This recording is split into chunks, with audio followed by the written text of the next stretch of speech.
Hello all, and welcome to Philosophy for the Commoner, where we discover all the intricacies of philosophy while taking it one step at a time at a beginner's pace.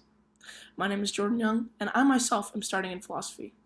Please remember that I too am a beginner, and I'll sometimes get things wrong. If I do, please let me know, as my goal is to make this podcast the best it can be. Because it is season 1, and our overarching topic is Stoicism, and because this is our first episode, we will be focusing on the basics of Stoicism. So what is Stoicism? Well, Stoicism is the philosophy of the Stoics. When we talk about the Stoics and what they believed, we're really getting into the idea of ethics. So ethics in itself is really crazy. It's a whole, so much information, and it's just a lot. But I'll give you a general definition so that you know the guidelines for not only Stoicism, but many other ethical philosophies. I think that the Internet Encyclopedia of Philosophy, which is a website that we will be using quite often throughout these episodes, gave a great and fantastic definition of ethics. So they said that the field of ethics, or moral philosophy, involves systematizing, defending, and recommending concepts of right and wrong behavior.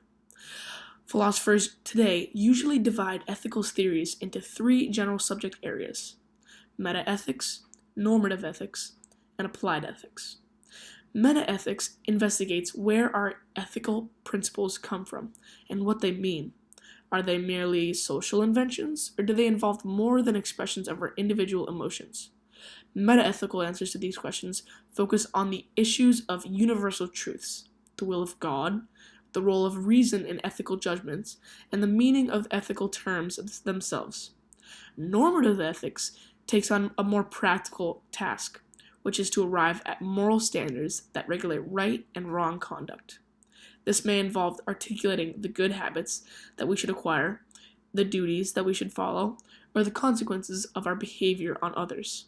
Finally, applied ethics involves examining specific controversial issues such as abortion, infanticide, animal rights, environmental concerns, homosexuality, capital punishment, or nuclear war.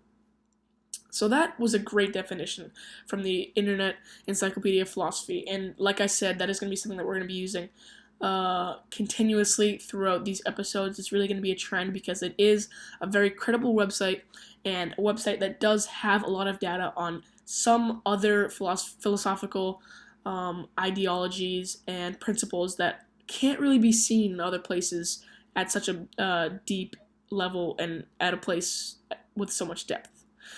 So anyways, Stoicism is actually in the subject area of normative ethics, but it's not just normative ethics. It's actually a subsect of normative ethics called virtue ethics. So the Stanford Encyclopedia of Philosophy, like I said, we'll be using it a lot, described virtue ethics as one that, and I'm paraphrasing, emphasizes virtues or moral character, in contrast to an approach that emphasizes duties or rules, such as deontology, or that emphasizes the consequences of actions, such as consequentialism.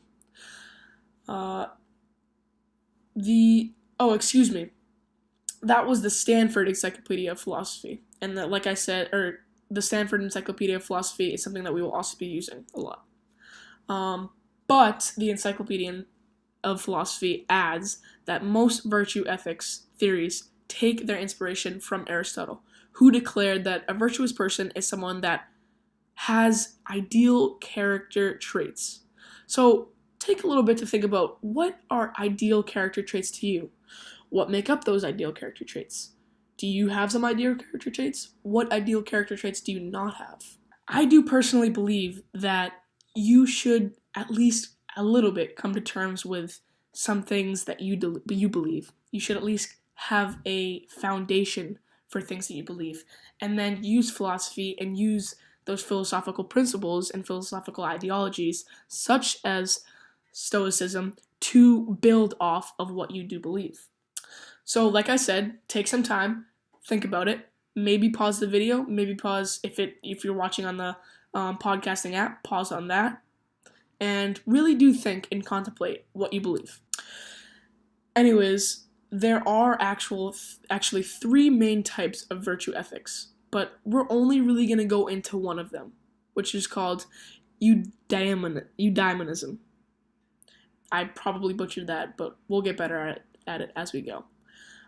In the next episode of Season 1, we'll dive further into what eudaimonism is and some great examples of eudaimonism that are very much like the Stoic ideologies. So, thank you very much for listening. I hope you enjoyed this episode. There will be a next episode coming very soon, but as of now, have a great day, and goodbye. And just a reminder, I'll be posting all the links for my research in the description box of YouTube.